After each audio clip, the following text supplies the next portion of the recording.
In this video, I'm going to show how to round numbers and do multiplication for the MCAT.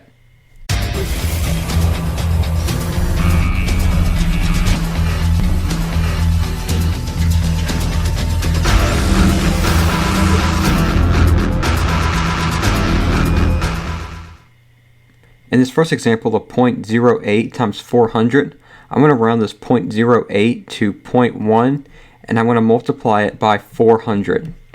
And I'm also going to multiply this 0.1 by 10, and I'm going to divide this side by 10. Because if I multiply one side of this equation by 10, I'm going to have to divide this other side by 10 so that I get the same number. So if I multiply this 0.1 by 10, I'll get 1. And then if I divide this 400 by 10, I'll get 40. And that makes this number a lot easier to work with. So if I have 1 times 40, then that's going to be 40. And this is going to be my estimated value for this equation right here. So 0.08 times 400, the actual number, if you do it in a calculator, is going to be 32. And this is the actual value, this is the estimated value. And notice that I rounded this 0.08 to 1, or 0.1 right here, which then became 1. So if this went up, then you would expect this this estimated value to also be higher than the actual value right here. So on the MCAT, if we do this method like this and we get an answer of 40, then we're going to look for an answer that's a little bit lower than what we got our estimate as. So on the MCAT, the numbers are going to be spaced between like maybe 20 and then 30 and then 40 and then 50, and they'll be spaced enough and far enough so that you'll be able to guess what the answer is, or really estimate it by using this method. So if we get 40 right here, we're going to really look for something that's around 32, and this method of multiplying one side by 10 and then dividing another side by 10 so that we can have easier numbers to work with, this is only going to work for multiplication. It's not really going to work for division, and I'll show you another method that we can use for division in a later video. But right now, let's move on to this second example of 2.1 times 390. So what I'm going to do is I'm going to round this 2.1 to 2, and I'm going to round this 390 up to 400. So that gives me a lot easier numbers to work with. So this 2 times 400, well, that's just going to be 800.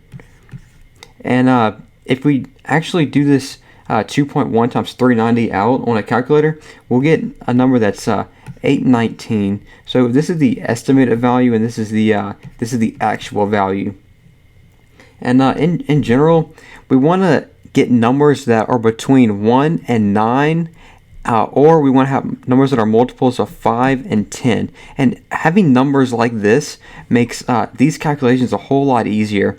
So if we see this 2 right here, well, that's between 1 and 9. So that's why I wanted to have this 2 and not 2.5 or something like that. So this 400, that's a number that's a multiple of 5 and 10. So that's why I picked this 400 over here. So now let's move on to this third example of 42 times 390. Well, I'm just going to take 42 and I'm going to round it down to 40 so that it's a multiple of 10 and 5 over here. And then I'm going to multiply it by 400. And if I do this, then the answer that I'll get is just going to be 16,000. So if I do this, I'll get 16,000, and that's my estimated answer right here. And the actual answer, if you do this on a calculator, is going to be 16,380. So this is the actual answer, and this is the estimated answer right here. We want to keep in mind that the more that we round numbers, the further away that we're going to get from the actual answer. So you want to kind of keep that in mind when we're working with numbers like this for the MCAT. So